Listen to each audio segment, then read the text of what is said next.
Olha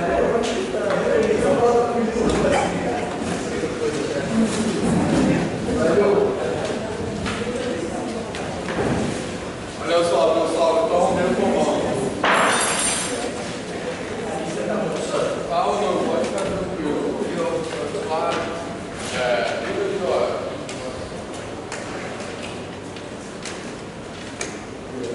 Tem que virar a meditação. Pode ficar tranquilo que a gente vai passar aí. Olha só. Então, vou fazer alguns exercícios. Outra coisa que eu esqueci de falar que eu não vou recomendar um livro de texto, tá? Eu não costumo usar livro de texto disciplinas. A gente vai se orientar muito pelo material que está disponível lá na plataforma, esses exercícios e outros materiais que estão lá, tá? Então esse exercício a gente está que está lá, a gente vai começar a fazer um pouco dele agora e vai continuar na aula que vem, semana que vem, tá legal? Mas esse exercício, o objetivo é esse: desenhar os conjuntos no plano representados pelas relações que estão lá, tá legal? Lembrando sempre aquilo que eu falei na primeira parte da aula, certo? Que esse princípio básico da geometria analítica que nos permite identificar um ponto por meio das suas coordenadas, nos permite também identificar conjuntos de pontos por meio de relações entre as suas coordenadas, tá? Então, só pegar um exemplo que não está na lista, sobre o qual eu já falei, que é esse aqui, ó. Y igual a X. Que conjunto é esse? É essa reta aí. E por que essa equação é identificada com essa reta? Porque todos os pontos, essa é a propriedade que todos os pontos dessa reta têm em comum. E somente esses pontos, nenhum outro, tem essa propriedade, beleza? Certo? Agora, se eu escrever assim, ó, Y maior ou igual a X, nem todas essas condições vão ser, vocês vão ver nesse exercício, nem todas as condições vão ser igualdades. Algumas podem ser desigualdades, inequações, tá legal? Certo? Então, se eu escrever isso aí, ó, o conjunto dos pontos, para identificar o conjunto dos pontos do plano cuja coordenada y é maior ou igual que a coordenada x, beleza? Certo? Tá, então, essa condição, que no caso é uma desigualdade, ela vai identificar todos os pontos pertencentes àquele conjunto, tá? Tranquilo? Então eu posso perguntar o seguinte, olhando agora para isso aqui, tá?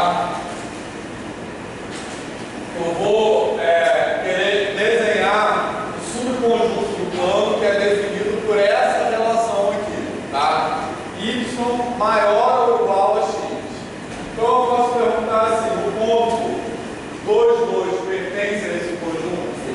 Vou chamar esse conjunto de A. Tá? Vou até escrever assim, ó. Quando eu escrevo essa relação aqui, ó, y menor ou igual a x, e eu estou usando essa relação para identificar o subconjunto, então isso é uma maneira abreviada de escrever. Eu vou chamar o conjunto A, poderia ser uma letra qualquer, tá? Esse A é aleatório, beleza? É o conjunto dos pontos pertencentes ao R2, como eu já falei para vocês. R2, que é uma letra que está até no nome da disciplina, quer dizer plano, o sistema de coordenadas, tá? Beleza? E por que é R2? Porque essa letra R aqui, ela quer dizer o quê? Em matemática, o que é esse R? Reais, números reais.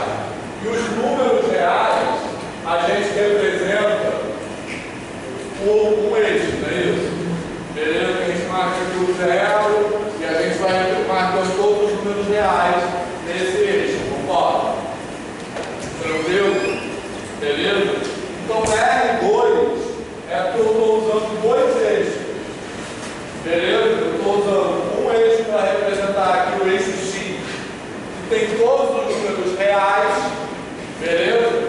E o eixo Y também tem todos os números reais, concorda?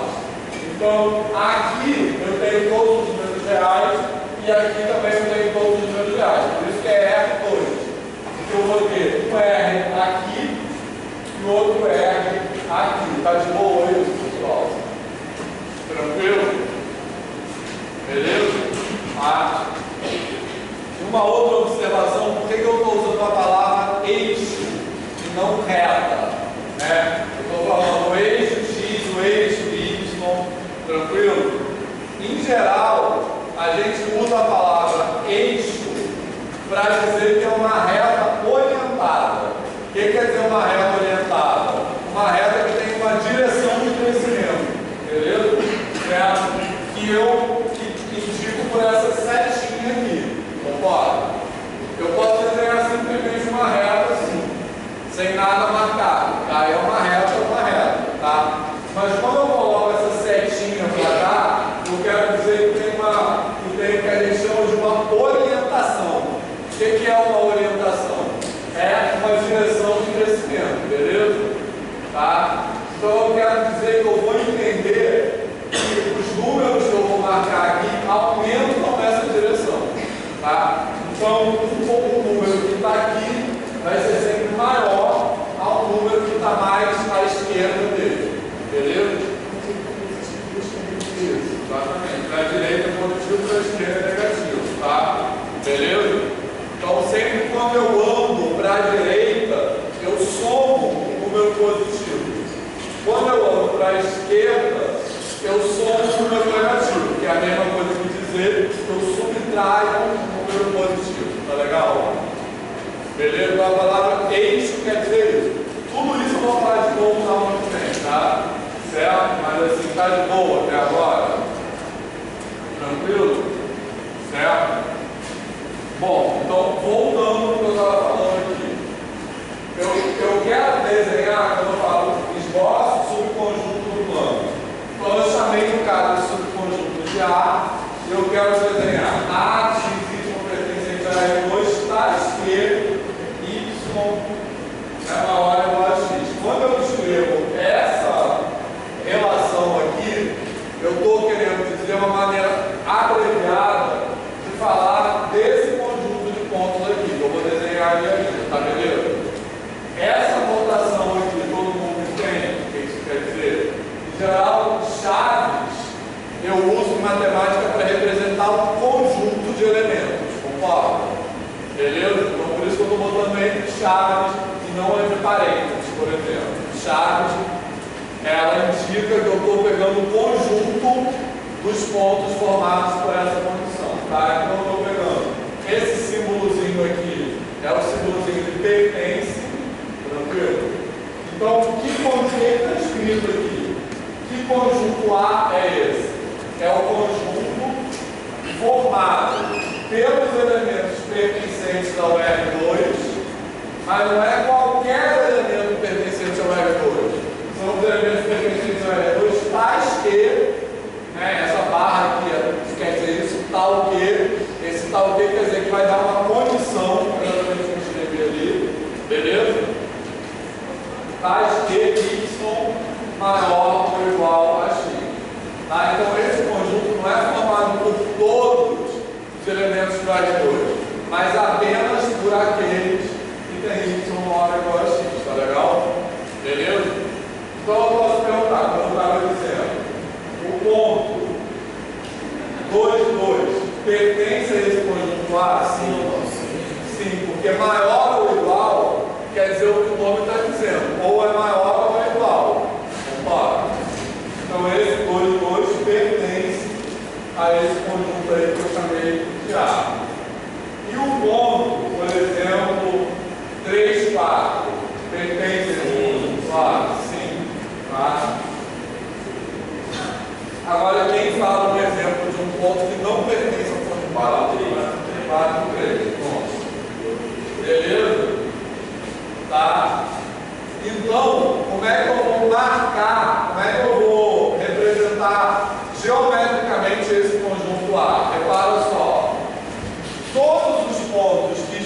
sobre essa reta pertencem ao conjunto A. Concorda?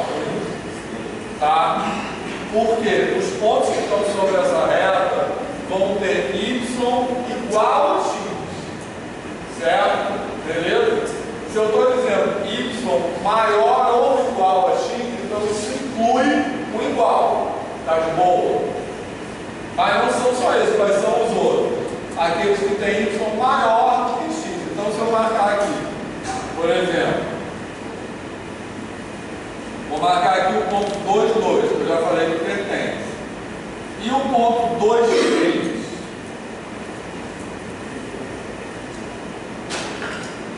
Que é esse ponto aqui. Esse ponto pertence ao conjunto? Sim. Beleza? Então, geometricamente, quais são os pontos que pertencem a esse conjunto? São os que estão sobre essa reta com mais. Fala aí. Os que estão acima dessa reta, todo mundo consegue ver? Porque qualquer ponto que eu pegar aqui, ó, o y dele vai ser, deixa eu marcar esse ponto aqui, ó. O y desse ponto vai ser maior do que o x desse ponto, concorda? E os pontos que estão embaixo dessa reta, eles não vão satisfazer isso. O y deles vai ser menor que o x deles. Deu para perceber isso? Então, quem é que representa esse conjunto? Eu vou fazer tipo assim, eu vou rabiscar, beleza? Que é, esse conjunto, ele é, então, aquilo que a gente chama de um semiplano, beleza? Tá? Porque é dessa reta para cá, beleza? Eu posso colorir, quem quiser, enquanto outro, é dessa reta para cima, beleza, pessoal? Vai de boa isso? Tá? Então, nesse exercício 1, vocês vão encontrar, né, que a gente vai continuar fazendo na aula que vem, vocês vão encontrar vários tipos de conjuntos diferentes.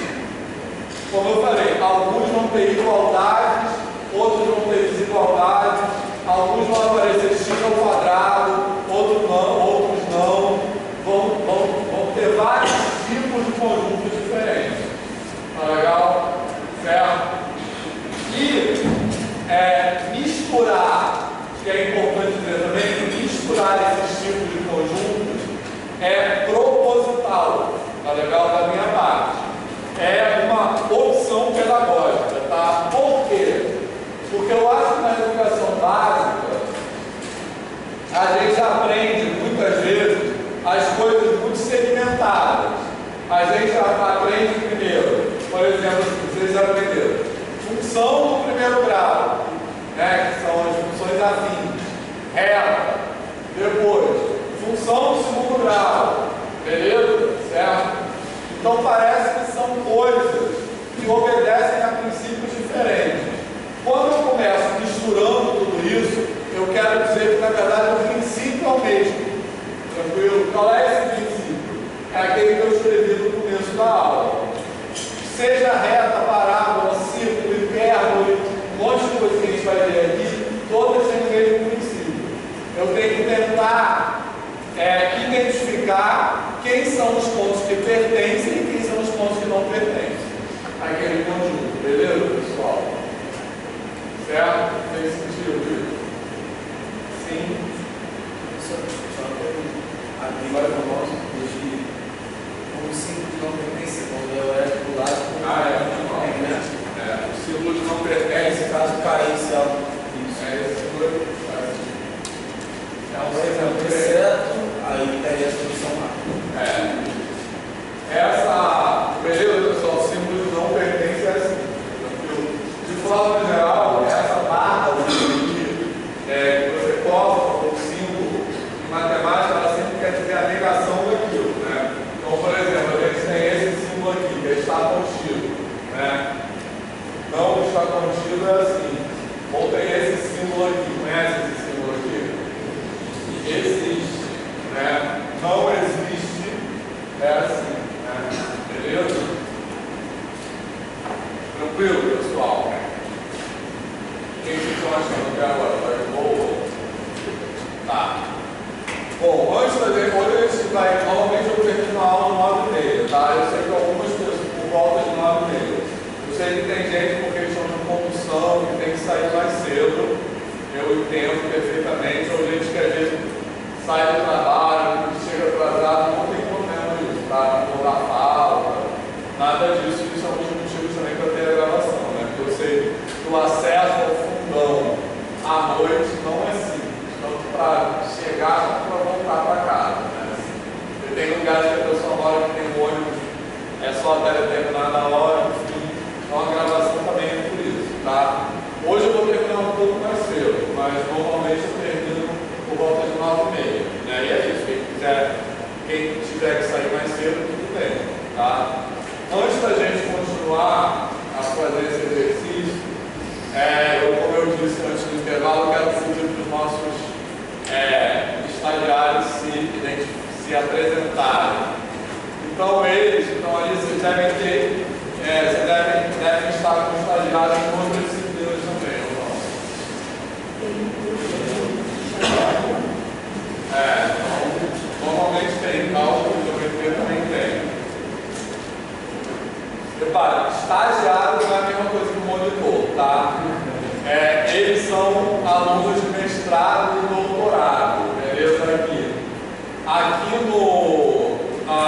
na UFRJ, a gente tem mestrado e doutorado em matemática, que é a pós-graduação que está mais relacionada com o curso de bacharelado, e a gente tem também mestrado e doutorado em ensino de matemática, que é a pós-graduação que está mais relacionada com o estudo de licenciatura, e eles são alunos de, então cheguem aí. Mateus, vem aqui para frente.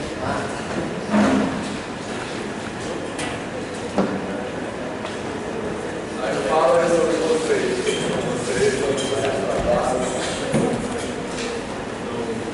Olá, me chamo Roger. Desculpe a voz, está muito boa, mas eu me chamo Roger. Eu sou licenciado em Física, estou fazendo doutorado aqui no programa de ensino da matemática e da física. O doutorado é de ensino, o mestrado é independente e trabalho como professor. Na verdade, nesse momento, eu só no doutorado, mas eu trabalhei como professor na rede privada, como professor de ensino médio e ensino fundamental. E aí, não só de física, mas também de desenho geométrico, também de aula de geometria no nono ano. Então, tem uma certa convivência meio que não muito adequada, né? Porque a minha formação inicial não foi matemática, mas eu também trabalho um pouco sobre isso. Fiz graduação aqui na licenciatura em física, na matemática tem diurno, né? Na física é só noturno, então. Aqui na química também é só noturno, então fiz a licenciatura lá na física, no bloco lá noturno, então compreendo bastante aí das questões logísticas. Moro em Campo Grande, então questões logísticas para quem ainda está na área de lá a gente entende bem. Mas é isso. Mestrado aqui também. Fiz mestrado no Instituto de Física, na verdade, meu mestrado de materiais didáticos para ensinar circuitos elétricos para crianças do 8º ano do ensino fundamental, que é um conteúdo novo, que não existia assim, dessa forma. E o meu doutorado investigando como recursos visuais, essa transição de linguagem, seja linguagem simbólica para linguagem visual e outros mecanismos de linguagem, são incorporados no ensino, principalmente de vetores e gráficos para conteúdos de mecânica, né? Normalmente é aquele primeiro conteúdo que vocês aprendem em física que dá aquele choque inicial. Aparecem as equações, aparece o gráfico, aparecem os vetores e parece que cada um fala uma língua e eles se conversam. Essa transição entre as linguagens que eu pretendo estudar no doutorado. Isso é legal, olha, isso aqui o professor de física, porque vetores também é muito usado em física, né? Talvez vocês tenham aprendido vetores não em matemática, mas em física, às vezes acontece isso. Vai lá. Boa noite, me chamo Johnny. Estou aqui no mestrado em ensino de matemática, sou professor da Prefeitura do Rio de Janeiro, atuando no 6º ao 9º ano. Formei na UERJ, licenciatura em matemática, e agora estou aqui no mestrado. Na minha pesquisa de mestrado, eu estou investigando como é que a gente consegue associar a educação matemática, mais especificamente a educação matemática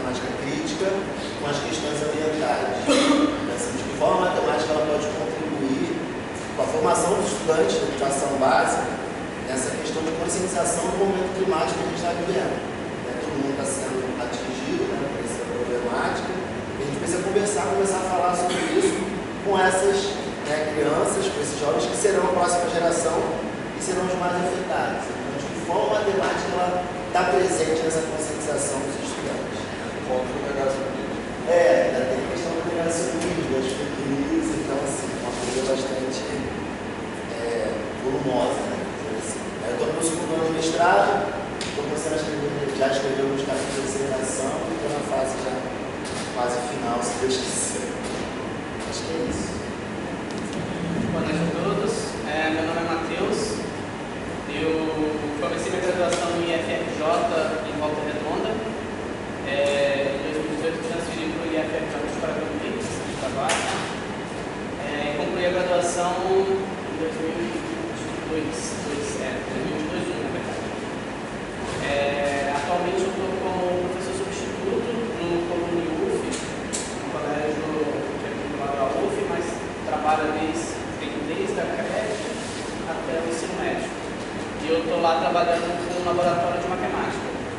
As coisas que eu pego é de primeiro e quinto ano, do Fundamental 1, mas já trabalhei ano passado com o sexto e sétimo ano. No sexto ano como professor regente da turma e no sétimo ano também no laboratório de matemática. O laboratório é uma tentativa de trazer a matemática sem formalismo e as regras e as coisas que a gente aprende em sala de aula.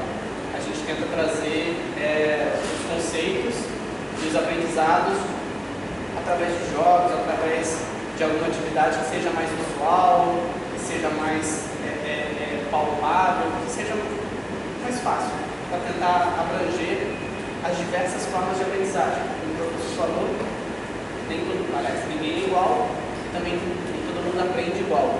Alguns aprendem mais ouvindo, outros vendo, outros fazendo. E o laboratório é uma tentativa de fazer esse processo de aprendizagem da matemática, desmistificando aí a dificuldade da matemática. Ela é difícil, mas não é impossível. Sou do mesmo grupo do mestrado, entrei junto com o Johnny aqui no ano passado, também no último ano. E a minha pesquisa é uma continuação do TCC. O TCC foi sobre prova em fases, é um instrumento de avaliação. E no mestrado eu vou pesquisar sobre o feedback formativo, né, do professor. Então eu vou estar olhando especificamente para o retorno que o professor dá ao aluno. E se esse retorno ele vai ajudar na formação, na aprendizagem desse aluno. Ou seja, eu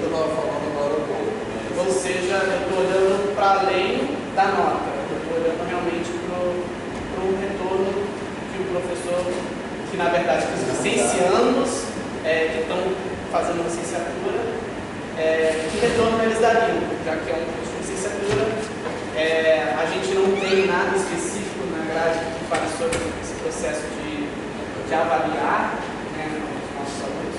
Então, essa pegada que eu estou buscando. É legal isso que ele falou, porque um pouco continuando o que eu estava falando na primeira parte. A avaliação de matemática não pode ser só assim, dar certo e errado. Né? Quando você avalia, às vezes o professor só rindo, o aluno responde uma coisa, você está no risco vermelho assim. Né? Quando a gente dá um retorno para o aluno, a gente tem que pensar, mais importante não é só se aquilo está certo ou errado, mas é o que aquele retorno que você como professor dá vai provocar naquele aluno. Né? Então, eu posso dar um exemplo? Claro. Quando a gente estava fazendo a coleta, teve um retorno, como foram em fases, então da primeira para a segunda a gente deu um retorno para um aluno, ele calculou integral e tal, achou lá o resultado menos 81. Mas o cálculo ele precisava chegar num valor de área. E aí o questionamento na resposta dele foi: área pode ser negativa? Só isso. Aí ele fez a segunda fase, em uma dúvida. Aí ele deu o segundo retorno, a segunda resposta. Ele refez a conta dele toda, estava tudo certo, era só ele refez tudo.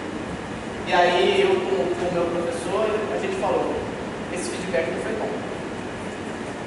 O aluno não entendeu o que a gente quis dizer. Então, a minha investigação é como que o feedback precisa ser para que o aluno possa evoluir na sua aprendizagem. Ou seja, só dar uma resposta não necessariamente você está ajudando ele. Você precisa saber como que ele vai entender isso. E aí a gente falou, olha, o primeiro, aí a gente escreveu, o seu primeiro desenvolvimento está mais adequado, o questionamento foi, a área pode ser negativa? E aí ele refez tudo direitinho, e aí ele colocou o final da integral com o resultado positivo. Então, quanto que a nossa fala, as nossas colocações influenciam no processo de aprendizagem dos alunos.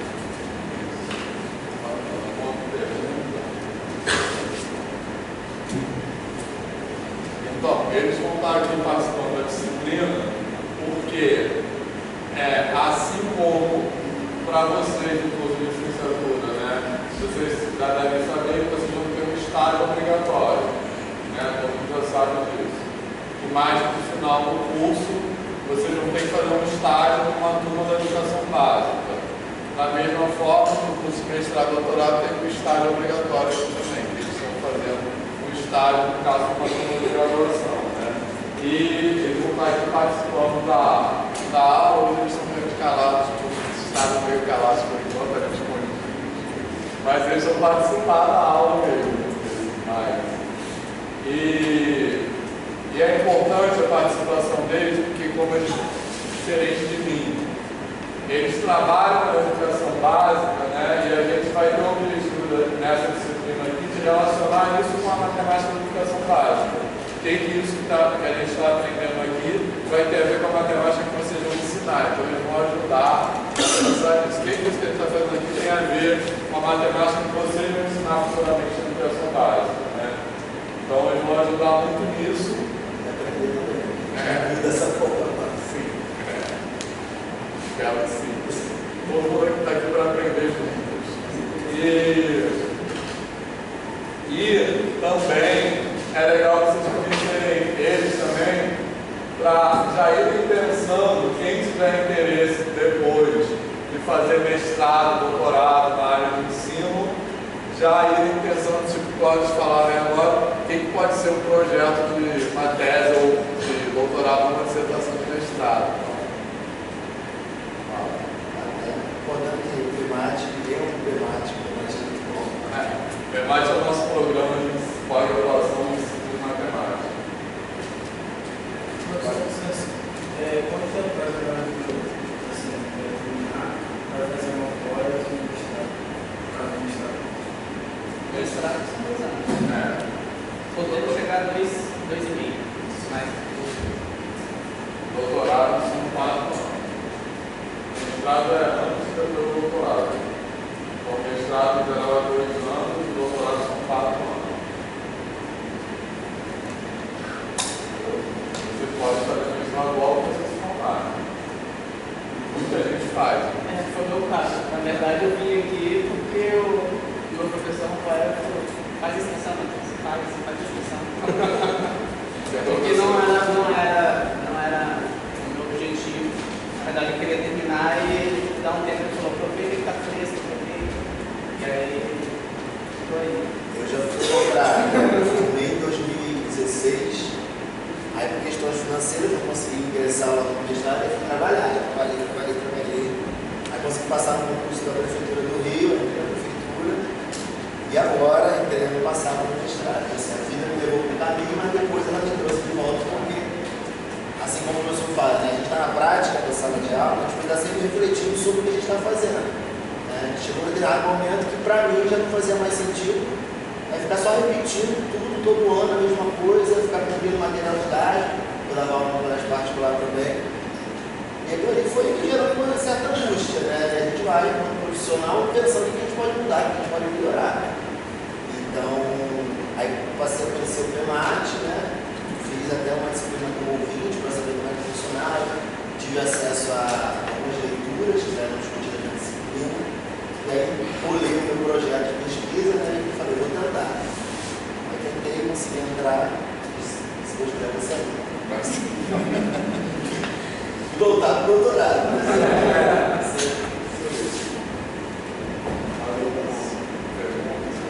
E é legal vocês conhecerem, vocês podem fazer já mais para frente, não agora, né? No primeiro período. Mas mais para frente um pouco vocês podem inclusive puxar a matéria de mestrado, doutorado durante a graduação, tá? Muita gente faz isso. Ela pode se escrever conhecida, né? Matéria de mestrado, doutorado. Aluno de graduação hoje na FRJ, aluno de graduação tem acesso ao princípio, tá? Gente que faz como funciona. O João Pedro está fazendo. O João Pedro faz várias, né? O João Pedro fez análise. E ele está tendo essa nova de informação. Não, a análise é uma galera que faz. Eles têm nenhum de nós fez isso, mas tem gente que faz e vocês podem pegar como referência. Eu fiz isso quando eu estava na graduação. É bacana, como eu falei, que no PEMAD a gente consegue fazer outras discussões. Muitas das vezes na disciplina da licenciatura, mesmo por ser licenciatura, não ocorre. Estava falando aqui anteriormente. Eu escolhi fazer estágio nessa disciplina, porque na época da graduação, essa proposta de debater algumas ideias relacionadas à educação básica, eu não tive. Era só demonstração, cálculo, e para quem vai ficar na sala de aula, a gente precisa refletir sobre isso. Né? Como é que a gente vai chegar à sala de aula na educação básica e conversar sobre geometria analítica, né? Matrizes, que falou, né? Matriz a gente pode só demonstrando e perder, de certa forma, o sentido para quem quer ficar na sala de aula. E no PEMAD a gente tem essas discussões. O tempo todo, na verdade. Porque assim, uma linha de a gente só sente falta da refeição. Se a gente dá importância para a refeição de falta, não sei bem como está a licenciatura de física, mas o curso, quando eu fiz, em 2008, ele era um curso que parecia um curso de bacharel pastorizado, e você fazia algumas disciplinas na Praia Vermelha. Então você fazia as disciplinas de física que eram reduzidas, e depois você fazia disciplinas de educação. E ficava tudo muito desconectado, e quando cai na sala de aula, tudo muito desconectado. Você tem que trabalhar o conteúdo, mas também de produção do que é ensinar, do que é avaliar. E assim, interessante que aqui como na matemática, agora que eu também não tem tanta visão com a licenciatura da física, mas aqui tem mais essa preocupação de fazer essa conexão já desde a licenciatura, e eu espero que vocês aproveitem isso, assim, porque eu senti falta da minha prática docente. Caí numa turma de primeira turma foi o 9º ano, os adolescentes ali totalmente agitados, e aí eu tenho que dar essa matéria. Como é que eu dou essa matéria? Ninguém me disse isso. Como é que eu dialogo com esse público? Eu não sei, eu vou falar. O que eu fiz de estágio era algo completamente diferente. O estágio foi no segundo, no terceiro ano do ensino médio, não tinha diferença nenhuma. Essa troca de realidade é muito legal, acho que vocês têm que ter absolutamente isso. Aproveita. Bom, muita gente de currículos tradicionais de licenciatura é isso. Tem as matérias só de conteúdo, né, de matemática, e depois as matérias só de pedagogia, né? Didática, psicologia da educação, que são importantes também. Mas é importante também a gente discutir as duas coisas juntas. Então, como o Carlos falou, isso que eu tento fazer aqui. Então, a gente vai discutir as duas coisas, porque mesmo pensar em como ensinar ajuda a gente a aprender o próprio conteúdo melhor. Então, isso é muito importante, certo? Entendeu? Eu queria só fazer uma pergunta, eu quando comecei a licenciatura, não era meu objetivo. Acho que acaba acontecendo. E aí eu não lembro qual foi o professor que falou, mas nesse ponto eu sou contra a eu entrei na matemática porque era a segunda opção. A opção era engenharia. Mas só que no decorrer do curso, do processo, como você falou, tem alguns professores que cara, colocam um ponto de interrogação na nossa vida. E aí eu fazendo a graduação, já tinha vindo para Paraguaçu, o professor era lá em matemática salarial, não sei como é chamado aqui. Matemática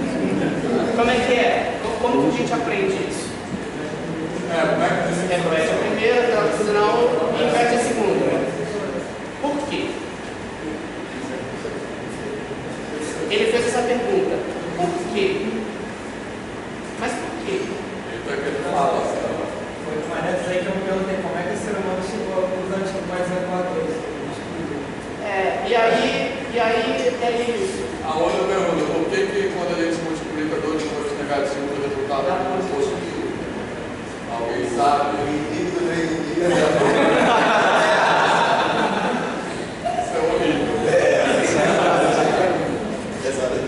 então assim, aí eu nesse ambiente de licenciatura, entendendo o que era a profissão professor, eu falei, cara, como que eu vou continuar nessa profissão, seguir essa profissão se eu não sei o básico, que é dividir fração? Por que eu faço isso?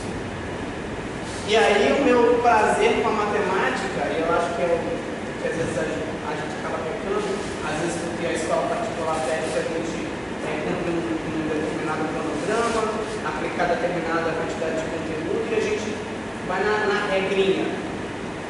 Mas o prazer da matemática é descoberta. É o prazer de você descobrir como que aquela coisa funciona, como que aquilo ali, por que menos com menos é mais, por que quando a gente vai dividir fração, repete o primeiro para o final e inverte o segundo. Então, assim, procurem na caminhada de vocês se influenciar com essa possibilidade de descoberta.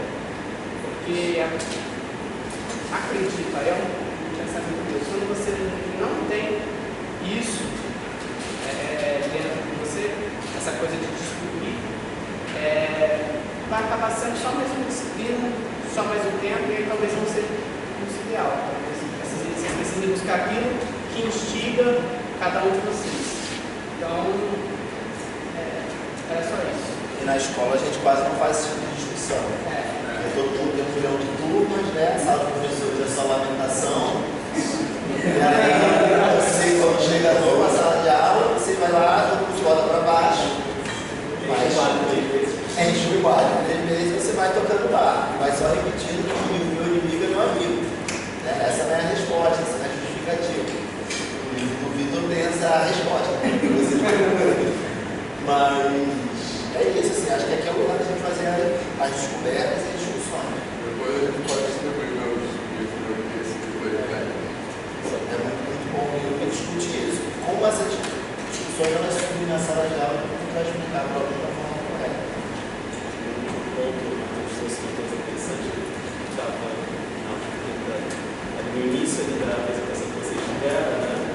No anterior, e aí perguntaram quantos de vocês tiveram a matemática na primeira opção. E, no meu ver, foi a maioria. E assim como o Matheus também, né, eu passei para a FLJ no tempo que nem era Enem. No último ano do vestibular interno, a gente solicitava 3 disciplinas. A minha primeira era engenharia naval, eu tinha feito um curso de engenharia de construção naval, física e química. E aí acabei passando, e aí tive que pensar na 5ª reclassificação para licenciatura em física e fiz. E no início era excelente. No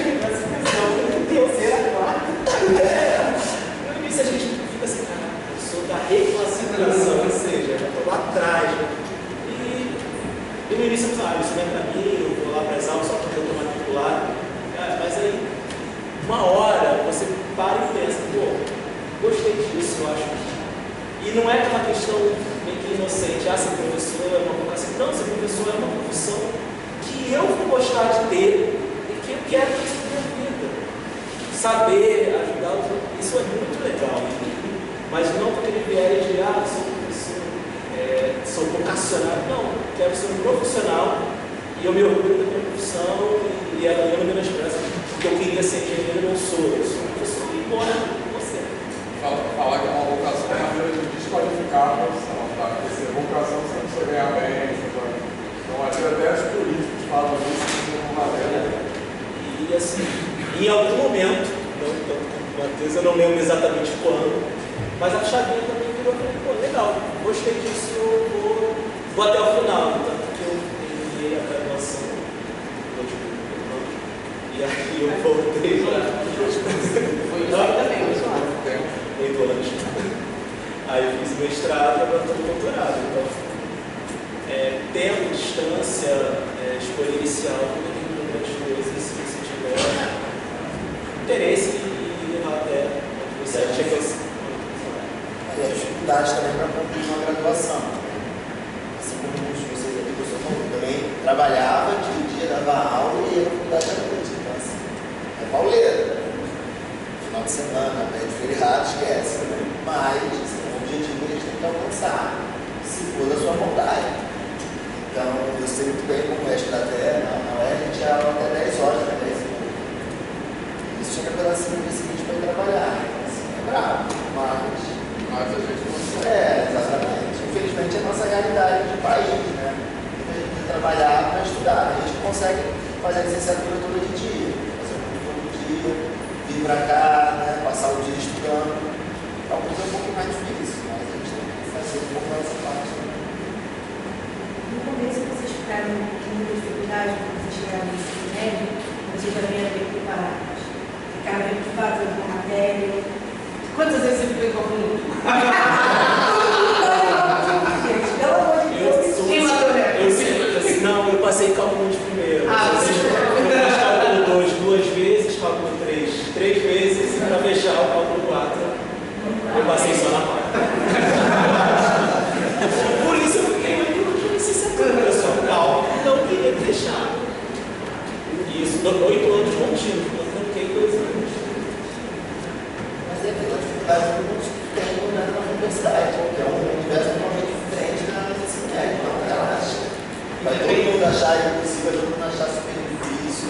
Olha, uma coisa que eu passei foi a primeira aula de cálculo, eu sou chamado de logaritmo. Eu fiz escola pública, estudei na FATEC.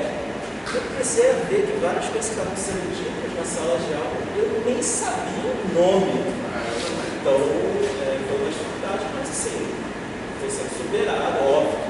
Dificuldade, você pode ter 4 vezes em cálculo 4, mas não foi fácil. Mas, de alguma forma, foi superado.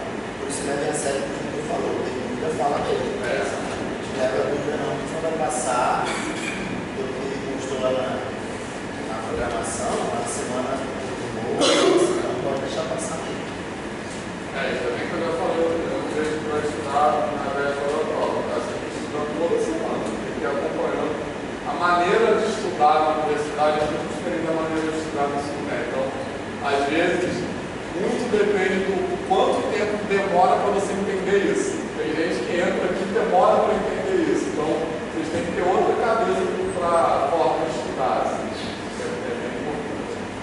Só também, eu também fiquei reprovado na matéria, tá? Eu estudei no Cefet, no ensino médio, na época, acho que o Cefet era bem pior do que ele é hoje. Assim, a gente tinha várias matérias que a gente não via também. Muita coisa eu tive essa sensação, assim, de que é isso? Nunca vi esse nome na vida aqui. O professor já chegava aqui falando como se você soubesse. E a gente tinha que se virar, né? Mas eu fiquei reprovado em álgebra linear, cálculo não. Fiquei reprovado em cálculo porque eu adoro cálculo, né? Assim, na verdade, eu preferia até estar dando aula de cálculo. Mas eu mais receptivo de todas. Eu levei coisas de uma professora porque eu fiz uma pergunta. E esse professor quase tudo resolvido. Não, aqui isso não vai acontecer. Porque eles botaram os testes ontem, assim, do nada. Chegaram com o teste para poder ter um nivelamento. Sem estar desatado para ninguém. Só que quando eu cheguei, eu já tinha explicado para os professores que eu estava seguindo. O tempo eu fiquei 20 anos fora da escola. Quando eu voltei, peguei pandemia, eu fiquei sem professor. Então eu pedia para os professores que pudessem me mandar o maior conteúdo que eles tivessem e que me indicassem para os monitorias para me dar um jeito de vir mais vezes para fazer. Então todos os professores estão apoiando, estão orientando e ajudando, e eu estou ficando aqui direto. Eu estou de segunda-feira indo para a sexta, para poder eu conseguir ficar de 7 da manhã até 10 da noite. Aí quando ela chegou, eu perguntei para ela, professora, me vi como eu queria ter essa. Eu nunca fiz uma professora para vida, espero nunca mais ver também. Ela se apresenta da sala. A polícia explicar porque a gente tinha obrigado a fazer esse teste, porque eu não tinha essas matérias. E eu não me sinto preparada, me sinto desconfortável em fazer. Ela me deu para ela desconfortável de ficar a gente, porque tem um maior trabalho para fazer para você falar uma coisa dessa. Se não quiser, assina seu nome e entrega. Eu falei assim, não, vocês são toda não, você viu vocês pensaram, ele falou, não acho que eu só fiz uma pergunta, inclusive até pedi para passar para a licenciatura integral, porque eu achei que eu estava tendo muita dificuldade, no todo mundo, eu achei que fazer, eu sei que gerar, eu podia fazer fazer o integral de manhã e assim ficar como ouvinte à noite. Para eu conseguir entrar no ritmo, que é bem diferente. Até porque eu comecei na particular, e a particular é muito diferente. Eu sou bolsista nem agora. No contrário, aí eu não coisa assim, eu peguei sempre fiquei quieta ali, eu não vou responder, se eu não quero que faça comigo, eu não vou fazer com os outros, né? Para você não precisa ter outro lugar como ela. Fiquei quieta. Aí na hora que eu saí, eu só entreguei. Então na hora que eu falou assim, pode entregar quem quiser fazer mais e ir embora. E Jefferson, que é super gente, ficou também no conhecer o nome junto. E ele pode falar quem quiser fofoca dele, todo mundo não. Aí, beleza. Quando sai da sala, pegou e ficou aqui, ó. Olha só, você nem rouba o corpo. Eu disse para a senhora que eu desconfortável, sabe? Se não precisava fazer nada, obrigada, não fiz. Aí ela, a prova dela lá em Gama, ficou, olha, eu não. Porque se eu estou falando para a pessoa, eu não tenho condições, se fosse obrigatório, eu não entendo. Eu não estou falando respeito a ela. Só que a maneira que ela falou de estudar de todo mundo sem necessidade é uma coisa que eu jamais quero fazer com aluno nenhum. Se eu estou aqui porque eu quero amar minha profissão, eu quero cuidar dos alunos, ensinar para eles todo tipo, dar oportunidade para quem como se a diretora do CIEP que eu estudei, ela falou de mestrado, você vem para cá, que eu preciso da sua ajuda, porque com certeza o que vocês fizeram por mim, eu quero retribuir. Eu sei que eles deram o melhor para o estudo delas, só que com pandemia, com falta de verba, com falta de professores que tinham como dar os conteúdos para a gente do que puderam. Inclusive, até na época do Enem, eles estava fazendo para a gente, para vestibular. Ninguém queria fazer, porque o governo não ajudava. Essa diretora se dispunha todo sábado e ia lá, dava 2 horinhas de aula, que era o tempo que ela tinha para ajudar a gente. Então, se eu puder fazer para eles, dar esse retorno para eles, eu quero. Ela é muito triste. Você tem um sonho e a pessoa no final quer jogar uma bomba em cima de você, tirar uma coisa só para você fazer uma pergunta. É isso que eu falei. É válido. E vocês têm que aprender com esse exemplo do professor que você não quer ser. Poderia falar? Não, eu estava falando pra vocês, mas depende muito da professora. Assim, hoje eu estou aqui falando de um professor também que ensinou. Então, assim, igual ele teve com o professor também. Eu tive um professor que mudou minha perspectiva de vida. Não era minha comunidade, não era minha idade, não era minha identidade. E eu falei, pô, quero ser igual esse cara. Ele era alguém que teve uma época nas escolas que tinha uma verdade chamada mais educação. Ele pegava a gente meio-dia, saía da dança dele. E durante essa liderança dele, trabalhava com computação, trabalhava matemática, trabalhava com pouquinho de cada matéria. Só que a matemática era uma coisa que eu sempre quis, eu sempre quis ser profissional. O que eu pretendo, além da aula, assim, em forma de receber, mas eu quero dar aula de noite para ajudar a gente a qual comunidade. Eu moro na cidade de Rio. É lindo. Então, com relação a essa questão da dificuldade, cada um. Uns tem dificuldade, outros não. E isso aí, acho que cada um tem que se conhecer e evitar, porque eu sei que é difícil, mas evitar a comparação com o outro. Porque às vezes a gente fica tentando ser o outro, ter o mesmo desempenho do outro, e a gente não é o outro. Então, assim, não só comparação, como seleção também. A não ser que isso seja na pegada, que você entenda uma pegada de motivação.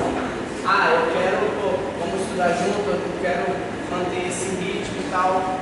Beleza, agora levar isso a sério. Hoje você fez 18 anos porque não teve como? Ou você tirou o pé e foi mais calmo? Não, na verdade, eu fiz. Você teve que cumprir Comecei em 2008 e terminei em 2016. Mas por conta de trabalho, eu trabalhava no estaleiro aqui no Rio. Eu estou várias vezes aqui para dar aula, no uniforme do estaleiro, macacão. E assistir a aula. Quando eu tenho que chegar aqui e assistir as aulas de aula, que era engraçado.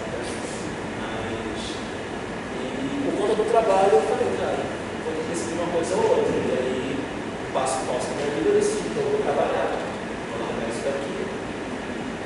E aí eu meio que tranquei, mas não tranquei. Eu peguei uma greve e aí nisso eu fiquei 2 anos afastado. Mas como eu fiquei depois da coordenação, eu consegui fazer o processo de trancamento. E aí depois, cara, não, peraí, estou largando uma oportunidade de ter uma formação, por conta de um emprego que em qualquer momento, sei lá, fiz uma reflexão de vida e falei, não, vou voltar. E aí, por isso que eu falo que são 8 anos. Na verdade, são 6 anos de estudo, com 2 anos trancados.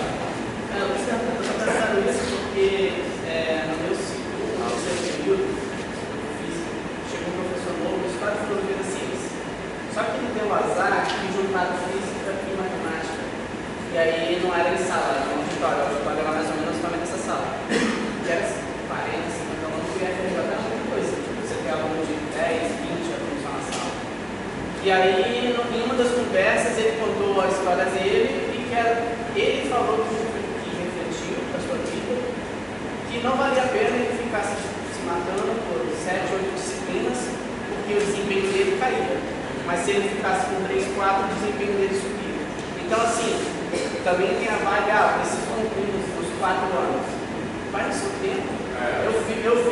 Aí, a partir disso, eu tirei o pé, comecei a fazer 3, 4, e assim, pegava 4, passava em 3, pegava 3, passava em 2.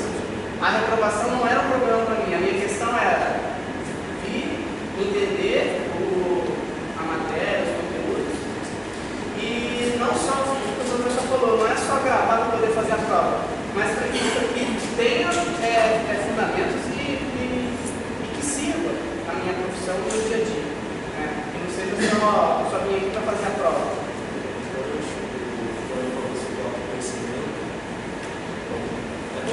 Essa primeira parte, antes de trocar, eu estava tentando passar, fazer todas as matérias, reprovava, pegava de novo, 3, 4 matérias a mais e reprovava tudo de novo. E aí, quando eu voltei, eu tive esse conhecimento, mas qual é o meu ritmo de estudo? Isso aí, eu acho que primeiro não dá, porque é fechado, né? E aí eu me enxerguei qual era o meu ritmo de estudo e a dali para frente eu não reprovei mais nenhuma vez. O cálculo 4 foi a última vez, senão você reprovasse de novo, você ia reprovar. Pode reprovar mais de 4 vezes. E aí nunca mais eu gostei, porque aí, como o João falou, como é que você estuda, como é que você aprende, como é que você entende. Eu só fui conhecer isso depois de muitos anos de faculdade. E espero que vocês tenham um pouco mais de maturidade para poder chegar esse mais rápido possível, que ajuda. Largou o estaleiro para voltar? Largou o estaleiro para voltar? Ou só no estudo? Mas quando você trabalha em outro universo, tem outro tipo de trabalho. Você trabalha na área, então ajuda. Você trabalha em outro tipo de trabalho, chega ali muita chave. Eu larguei, mas foi largar porque tem que largar, porque eu realmente falei que eu trabalhava na família. Como eu te disse, todos os estaleiros faliram, eu falei, se o cara se entregar, eu dou uma parte da pessoa. Mas uma dica importante só para terminar é que vocês podem trancar esse tá? Assim, então não precisa ficar reprovado. Se você não sair, aí tem que ficar ligado no prazo do trancamento. Em geral é a segunda semana de aula. Assim. Mas vocês podem, para não ficar com uma reprovação, vocês podem, se achar que não vai dar conta de fazer 4, você já faz 2, que é o mínimo, né? Ou 8 créditos. Então vocês podem trancar, a gente vale mais a pena demorar mais para fazer o curso, mas fazer mais tranquilidade. Uma dúvida só com esse negócio de trancamento. Se tiver essa greve de professores, será que vai haver um trancamento especial de novo? Vamos torcer para não ser greve. Eu vou votar contra, eu acho que essa greve é um absurdo. Mas pode ter algumas reivindicações sejam justas, mas eu acho que o momento político muito inadequado para fazer greve. Enfim, mas se tiver greve, eu acredito que vai haver isso. Sempre acha. Fala. Como é que funciona essas greves? Tem uma regulação de quanto tempo ou é assim? Tem muito tempo que não tem greve no FRJ, muitos anos. Mas já muitos anos mesmo. Mas então, mais de 10 anos. 15 anos. Então, comparar. Mas normalmente não tem tempo.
mínimo de 8 créditos que são 2 matérias por semestre. Você pode ficar com uma só.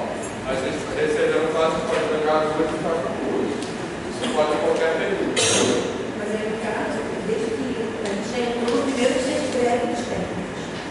Então, assim, tem muita gente, que também é o meu caso, que está com pendência na pré-matrícula. Porque eu mandei no site, aí eu tinha pedido por e-mail, eu já 5 vezes por e-mail, e toda vez que eu continuo falando delas, eu não entendo. Porque eles perderam o e-mail, depois não sabia, depois foi. Então, assim, mesmo com a conhecimento, essas greves do técnico, será que a gente não consegue pagar? Aí é melhor não enterrar que eu estou na boca, né? Fala para enterrar, né? Sobre trocar o integral também. E até agora o técnico Mas normalmente quando tem greve de técnicos, eles dão um jeito de regularizar depois. Beleza? Bom, então, por hoje é isso. Eu vou pedir para vocês darem uma olhada nesse exercício que a gente está usando em casa.